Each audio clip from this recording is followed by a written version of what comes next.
All right, thank you. Have a good night. Appreciate it. Yeah, you got the Sambina here sitting across from me, doing the hand signal. Oh shit! I think my bracelet just fell. There you go. I didn't even hear it fall, but I felt it coming off my my arm, my wrist, I should say. Oh yeah. So, look, do the three fingers again, right here. So again, they go back to using the three fingers, right? Yeah. That's part of the white supremacist sign, right? You know the white supremacist sign that they do? All right, that's what they used to do in the beginning. Like I tell you, it's like these Negropean women, I shouldn't say black women, but these Negropean women, they be doing that white supremacist sign too. Right? So when I talk about, there's a lot of women in our community who have sided with white supremacy and the white supremacists because, the white supremacist is the one that's giving them their jobs. Right? So yeah. They got the security shirt on there. So I'm standing there just waiting. Right? Oh, look. Look at it. Look at these two. Look. He's hiding his face. Yeah, lift your face up, man. Right? Let me can see. There you go. You hear the sirens in the background? Alright, this is what they do, man. Security for who? I'm not this. I keep saying, whenever they try to do things like this, again, it's because they understand that people have a very short memory. And when you talk about security, yeah, fuck you. They've been driving fast all day. Another one with the cigarette. And you turn around. All right? So let's talk about security. Okay? Again, the lies and manipulation and deception to make it seem as if we as TIs, we're a threat to national security or whatever, public safety, which is a lie. Right? Which is a lie. When you have people who are suffering religious psychosis, who will poison you, who will drug you because of their dark tribe leaders, right? Who will and don't even know that they've been manipulated and they've been used by those in position of authority and power, right? They become the security threat. Now you or I as a TI, right? Always understand that. So whenever they try to engage in this subliminal message about security and they need security, it's all bullshit. It's all bullshit. Right? It's all bullshit. Right? Did they think about security when the New York Predator Department was driving around with an X-ray machine in their van? Not giving a shit about public safety, of what X-ray devices can do, the harm that they can cause? They didn't give a damn, right? Did they talk about safety when they were sitting in the community and surveilling us and having our phones tap into their Stingray device? Right? Was that about security? And whose security? Right? You got to think about that, right? They talk about safety and security. How come none of these people from NYCHA who lied about letting the apartment buildings and the NYCHA buildings free of lead, meanwhile tens of thousands of black children and also some Hispanic children were poisoned with lead? Is that the security they're talking about? How about allowing letting black women, older and younger black women, right, with children who are living in these NYCHA apartments with no doors, no working elevators? Tell me, is that about security? Okay, now come on now, right?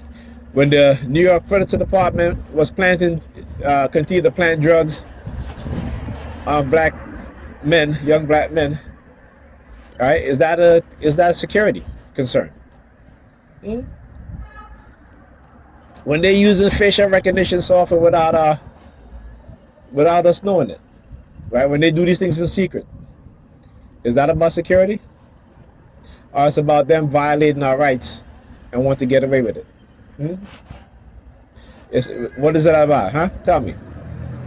See, these people will create things, and again, this is why I love listening to Whitney Webb, because, you know, she puts it in ways very few people can put it, as well as Catherine Fitz, right? These two women, and of course, yeah, they're white women, like I said, and I give them credit. I give whoever credit for speaking the truth, for exposing government corruption. Edward Snowden, he's one of my heroes. He is a hero to me. Right? The brother who used to work for the FBI, who blew the whistle on the FBI and the New York Predator Department Muslim spying program, right? Was that about safety, right? Same how these Arabs, they can get them to attack me in the way that they attack me. They got a short-term memory. They once forgot that during the 9/11 era, right, their community was being surveilled too, and they were being entrapped, right? Was that about security? And whose security? So let's talk about this again. You know, I love it when they do stuff like that, because it just shows you that they engage in the same old talking points. The same old talking points. Why? Because they're creating the security risk. Because they are the security risk. Understand that. Okay? They are the security risk. And if you don't understand that, then I don't know what to tell you, because you're pretty damn dumb if you don't understand that. Right? These people create the criminals within the society, and they also provide you with the solution. Okay? You know what I'm saying? They create the mental illness, and then I should say they create the medicine, and then create the mental illness. That's how it works. That's how this capitalist system works. Right? They create poverty and then create the services to do what? To help the poor, right? This is why they don't want to get rid of poverty in America, because poverty is too lucrative. I keep talking about that, right? Go look it up. The amount of money the federal government spend and state, local governments spend to not only feed the homeless, house the homeless, provide mental health screening and all this stuff, to the tune of $500 billion. So why would they could take that money and end poverty. They can take half of that money and end poverty. But they don't want to, because poverty is big business. Like I said, they create the scenarios and the situations, and then they come in and they say, well, we have the solution. Right? Because again, they have this thing about them that, when it comes to the capitalists, that greed, that mental illness called Wedico that they have. Right? Just like how they mine our data. Can you imagine that? Almost $1 trillion every year in selling our private information. They're profiting off of it. You and I are not. Right? You and I are not. We're not seeing any of that money. Right? But that money is made from our personal and private data. Right? Is that security? Like, come on, man. You know what I'm saying? Come on. Like I said, Negropeans want to be like, they want to feel good. So if they can get them to destroy a person's life while feeling good, then they'll do it. If they get them to destroy their own life while feeling good, then they'll do it. It doesn't matter to them, because it's all about their feelings. Right? The woman and the man. It's all about their feelings. No logical thinking, no critical thought. It's just about feelings. I mean, I told Pamela, I said to her, why don't you hire a cleaning service to come and clean the bedroom? And she told me no. Right? But yet she spends thousands of dollars on Louis Vuitton, right? Buys a Gucci belt for $700. What was whatever else, right? And then turn around, and then turn around and be like, oh well, I'm broke. Leave the kids in the house because you want to go have a fun. Won't even say, let me clean up. No. And then when she came home, got dressed, then she wanted me to zip up her dress. I said, why are you asking me? She would never ask me, but all of a sudden she's asking me.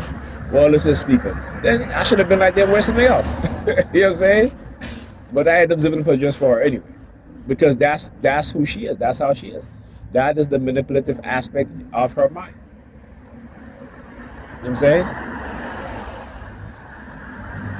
And so, what she, like yesterday, the manipulative tactics that they were engaging is to make it seem as if I'm calling her all the time or whatever, so I need to be watched. I mean, come on.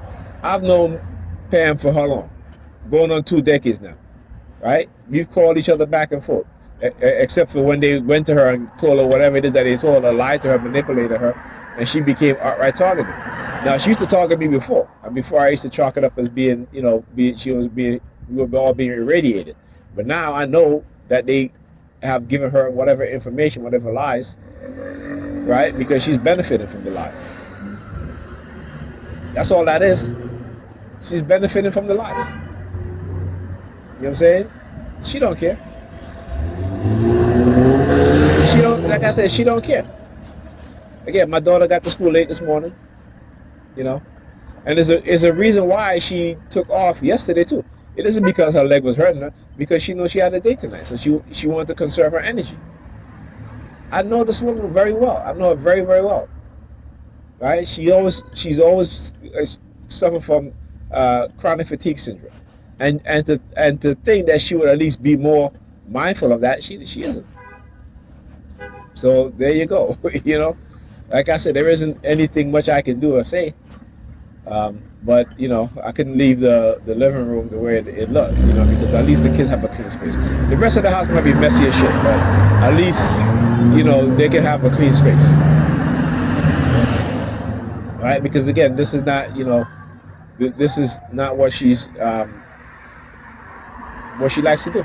She'd rather go out there and have her fun instead of clean, right? Because that's it in your present apartment. Mm-hmm.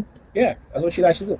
So when I say stuff like that, it's like sometimes they try to make me believe that they're targeting her in such a way that if she cleans, that she'll be, they're all using their sirens. Which again, it's a lie. It's a lie. It's to try to get me to believe that she wasn't part of my targeting when she was. Right? When she was. And I tried to tell her, I said, you're being manipulated. I tried to tell her, I said, you're being manipulated. The people that you come in contact with, people that you knew, because I told her from the very beginning, I said, I'm a TI, and if you're going to date me, they're probably going to come after you and try to break us up. And I told her this. So like I said, honesty, they claim they want honesty, but they want honesty when it suits them. Right? They can care less about how you feel, what you're going through. But let them go through something, all of a sudden, they want you to understand. They want you to be sympathetic, right? That's the mindset. She used to tell me all the time, what you're going through, that has nothing to do with me. I don't want to hear it. Right? So now that I start ignoring her and shit, she's like, oh, I know you don't care. I'm like, oh, come on, Pamela, please. Because you got to ask me attack, and I told you not to call me with your shit if it doesn't involve me. I don't want nothing to do with it. What am I? So she was like, I know you don't care. I said, listen, I already told you, don't call me about that shit. Call whoever you're dating. Call your man, right? Call the man that's blowing your back out. Don't call me. You complain about how tired you are and how this and that. I don't want to hear that shit. Right? Because whenever I try to talk to her about anything, she doesn't want to hear it. And here's the funny thing: I was sending this woman articles to try, and videos that are pertinent to her mental health, right? Articles also when it comes to how to deal with children. She wouldn't even read them things. She wouldn't read it, but she expected me to read or watch what she says to me. I don't do it. I said, if you're not going to read what I sent to you, if you're not going to listen to what I tell you, what am I listening to you for? Right? Why am I listening to you for? I'm not listening to you. No way. So yeah, that will never happen. Never happen again. Like I said, you know, when you get sick, don't go. I don't want to hear it. Save that shit for somebody else. Yeah, look. Cyrus. Yeah, I know y'all don't like that shit. You think I'm supposed to be her? I'm supposed to give her her narcissistic supply? No, that's not happening. That's not gonna happen. Okay? That is not happening.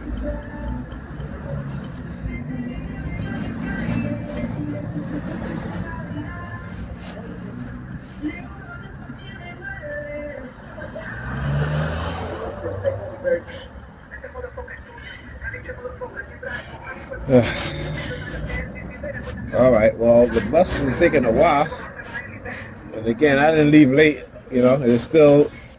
Is it 10 o'clock already? Let's see. Yeah, it's 19 after 10, 20 after 10. But still, let's see how long I've been recording for. 16 minutes, 30 seconds. So yeah, you know, that like I said, that's why, you know, like I told her, I said, listen, I'm gonna start treating you the way you treat me. All right, so, you know, like I tell her all the time, man, I'm like, come on, you didn't listen, and so now you find yourself in a conundrum. They're manipulating you, they're using you. All right, it's the setup, it's to entrap you. That's what they do. All right, they entrap you so that you can become a slave. All right, you can become a slave, so they can extort money from you, so they can make you work for free without being paid. I remember my job, my manager said to me, he's like, wouldn't it be something if you could work for free? I said, that'll never happen. Right, that's when they were targeting me earlier. I said, that will never happen. Right, that will never happen. Because this is what they do, man. This is what they do. They have to try to entrap us. Okay? Because like I said, ultimately they want to put us back in slavery. And they got to find a way to do it to justify it. Right? But they can't justify what it is they do because we know, right? We know what it is that they do. We know how they're manipulating us. We know how they're using technology to manipulate us now. Right? We know this. And so we have to teach these to the young people about these technologies, about these psychological tactics, the cognitive warfare, and the newer cognitive warfare. All right? And then when people start to understand what's going on, you know, then you're going to see it's going to be very hard for them to entrap us. But we have to come to a level of consciousness, a level of truth, and stop being delusional. Particularly, I'll be honest, black people need to get rid of that religion. Throw that shit in the garbage. Burn that shit. Okay? Burn that shit. Raise your consciousness. Another not in service. All right.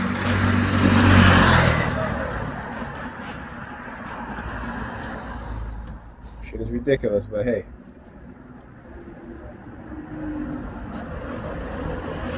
Let's see if you're going see, if some of them would be, you know, let me tell you, I appreciate bus drivers. Let me tell you, I mean, I should say bus operators, as I was corrected. Right? I appreciate them. You know, but I'm saying not all of them, though. You know, particularly the ones that are very, you know, like they got a chip on their shoulder, or they're deliberately targeting me, doing things. One thing I've been noticing they've been doing lately is that when I'm on the bus, is to step on the brakes really hard, particularly if I'm standing, you know, because my balance is off. So they will step on the brakes really hard, and if I don't hold on really hard, really, you know, tight, you know, literally I'm like almost being flung. You know what I'm saying? And then on top of that, when they do that, there is that crack in my spine. So you know, So like I said, what I try to do, I try to stand a certain way. You know, if I'm standing, I rather stand to the side. You know what I'm saying? Like if you exiting out the bus or going into the bus, I'm standing on my side. I'm not standing like my front body is not facing towards the front of the bus or the back of the bus. I'm standing side, legs apart, if there's enough room. Because you gotta, I have to plant myself pretty good, right? Like I said, they'll always come up with new tactics and new ways. Look, another speeding, and again, both vehicles, gray color, right? Speeding.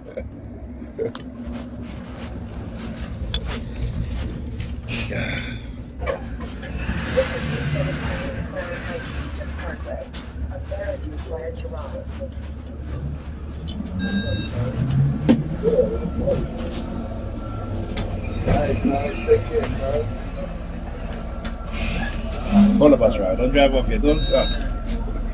All right. Thank you. I appreciate it. 15 years she's been doing that. Maybe you see her, but she works a lot, so she probably won't. Always got a 40K on.